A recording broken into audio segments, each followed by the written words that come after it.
a console, the Xbox One has some serious designs on the living room. TV set-top boxes can be plugged directly into the console using something called an HDMI pass-through. This allows the console to control the set-top box and its features and functions, and depending on the country you live in, the Xbox One can access a host of on-demand TV and movie services for download and streaming of HD content. Under its rather 80s-looking plastic skin lurks an 8-core processor, 500 gigs of storage and a Blu-ray player. In terms of raw power, it has slightly less graphics processing grunt than its rival, the PS4. We don't yet know if this will make any difference to games in the long term though. Unlike the machine it replaces, the Xbox One has been designed with the Kinect motion sensing device in mind from the ground up. And the Kinect itself has undergone a number of improvements.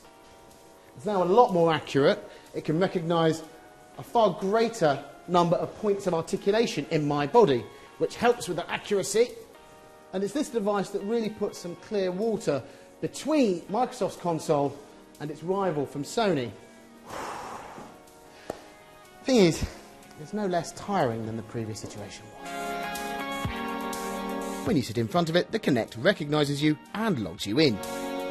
And here we're greeted by the console's user interface, which, unsurprisingly, has a very Windows 8 feel to it. The Windows 8 layout might frustrate on PCs, but makes quite a bit of sense for the Xbox. It's clear, simple and very easy to navigate. One intriguing feature, which has been carried over from the old Xbox and Kinect onto the new, is speech recognition. The user could say a limited number of words at the device and it would recognise and react to them. The newer version of that, well, it's got a much, much larger vocabulary. I'll demonstrate here. Xbox, go home. And you can open up almost anything on the home screen simply by talking at the console.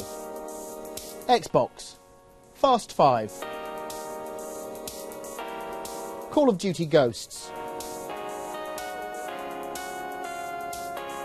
Interestingly, the console deals with multitasking surprisingly easily.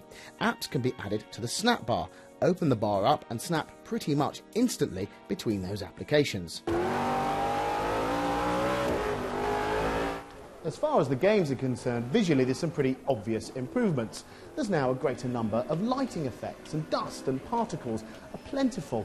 Overall, there's just more detail in all the on-screen images, and the graphics feel smoother and slicker, as you'd expect from a brand new home console. Could some of the Xbox One exclusive launch titles exist on the current generation of machines? Possibly, but they certainly wouldn't look anywhere near as pretty.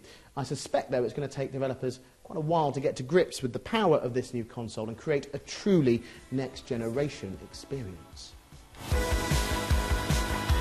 There's a lot of discussion about the future of TV in the living room, on-demand services, downloaded games and movies, web browsing from the sofa controlled with the wave of a hand, all with the user's voice.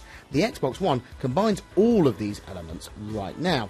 The question remains if developers and consumers will embrace Microsoft's vision of entertainment in the living room or one of its rivals.